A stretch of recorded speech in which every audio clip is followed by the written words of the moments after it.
Pati Kendal 0432 Cepu.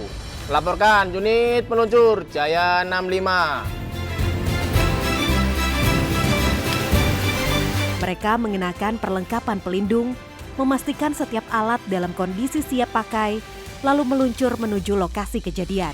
Di jalanan, sirine kendaraan pemadam meraung, memecah kesunyian, menjadi pertanda harapan bagi mereka yang menanti pertolongan. Setiap langkah mereka adalah perjuangan melawan waktu.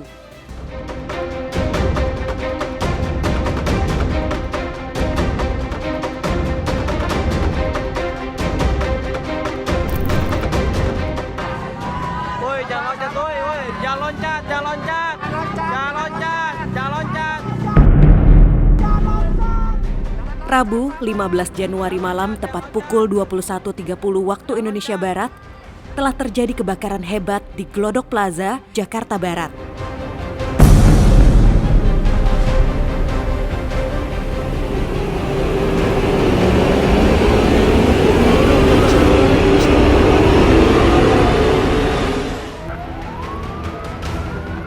Sejumlah warganet berbondong-bondong mengunggah foto hingga video si jago merah yang telah melahap pusat belanja di Glodok Plaza, Jakarta Barat. Tim Satria Biru nampak kesulitan untuk memasuki area kebakaran.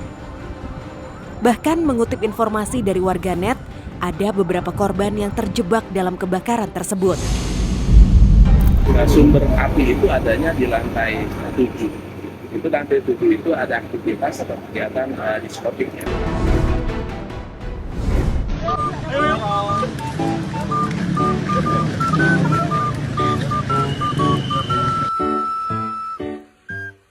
Pagi yang tenang berubah menjadi penuh aksi ketika tim Satria Biru, petugas pemadam kebakaran yang selalu sigap, menerima panggilan tak biasa dari warga. Seorang wanita mengalami insiden unik. Piercing atau tindiknya tersangkut di kursi. Tanpa menunda waktu, tim segera tiba di lokasi dan memberikan bantuan pertama untuk memastikan korban dalam kondisi aman. Aksi ini menjadi bukti bahwa tugas mereka tidak hanya memadamkan api, tapi juga membantu masyarakat di berbagai situasi darurat.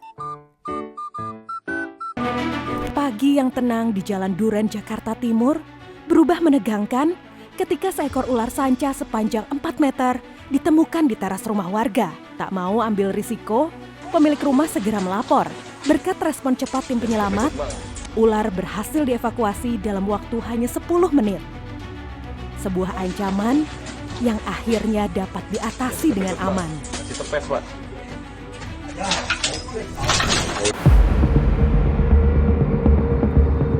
Adapun kejadian di kawasan Cipinang Besar Selatan Jatinegara, Jakarta Timur, seorang warga menghadapi masalah tak terduga saat tiba di rumah. Pintu rumahnya tak bisa dibuka meski ia menggunakan kunci yang biasa dipakai. Melihat kebingungannya, petugas penyelamat sektor Jatinegara segera turun tangan. Laporan diterima dan dalam waktu singkat, 1 unit dan 4 personel dikerahkan menuju lokasi. Operasi penyelamatan dimulai pada pukul 18.25 waktu Indonesia Barat. Dengan menggunakan hooligan tool, petugas berhasil membuka pintu rumah dalam waktu hanya 5 menit. Semua berjalan lancar dan pemilik rumah pun bisa kembali menikmati kenyamanan rumahnya.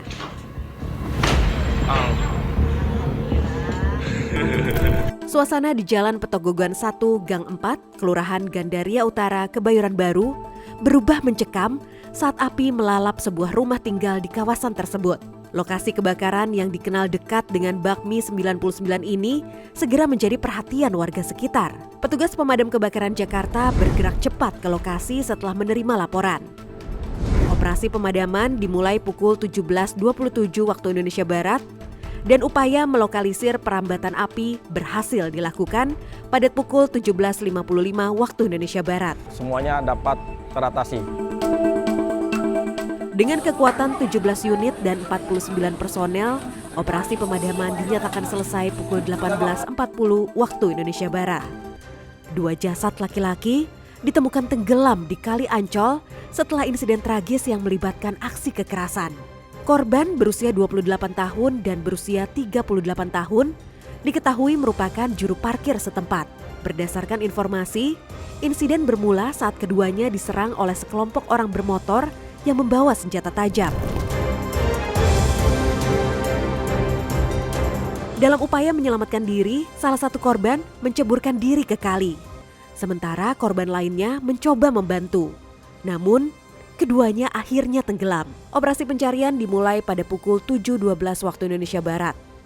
Dalam waktu kurang dari 2 jam, jasad kedua korban berhasil ditemukan di radius 5 meter dari titik awal kejadian. Proses evakuasi selesai pada pukul 9.30 waktu Indonesia Barat. Kami menerima berita dari SCC bahwa terdapat korban tenggelam atau orang tenggelam di Kali Ancol. Kami mendapat informasi bahwa korban ternyata ada 2.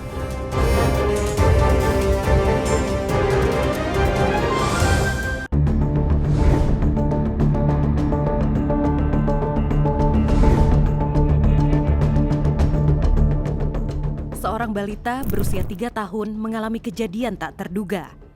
Kepalanya terjepit di sela tiang rumah. Situasi ini membuat keluarganya panik. Tapi untungnya tim pemadam kebakaran Kabupaten Lebak segera datang membantu. Dengan ketelitian dan kesabaran, petugas bekerja keras memastikan sang balita bisa diselamatkan tanpa cedera. Tadi, di segmen sebelumnya, kita menyaksikan bagaimana kebakaran terjadi akibat kelalaian. Seperti membuang puntung rokok sembarangan dan barang bekas elektronik seperti baterai handphone yang rusak dan bisa memicu ledakan. Ingat, kebakaran bisa terjadi kapan saja dan kita tidak bisa kendalikan begitu saja. Seperti terjadi kejadian tragis yang baru saja terjadi di Los Angeles. Kita harus sadar bahwa tindakan pencegahan jauh lebih baik daripada penanggulangan. Jangan biarkan kelalaian menjadi bencana. Bang Adam mengingatkan, jangan buang puntung sembarangan dan pastikan alat elektronik dalam keadaan aman. Sebelum terjadi, mari kita cegah. Sampai jumpa di episode berikutnya. Mari bersama menjaga keselamatan dan mencegah bahaya.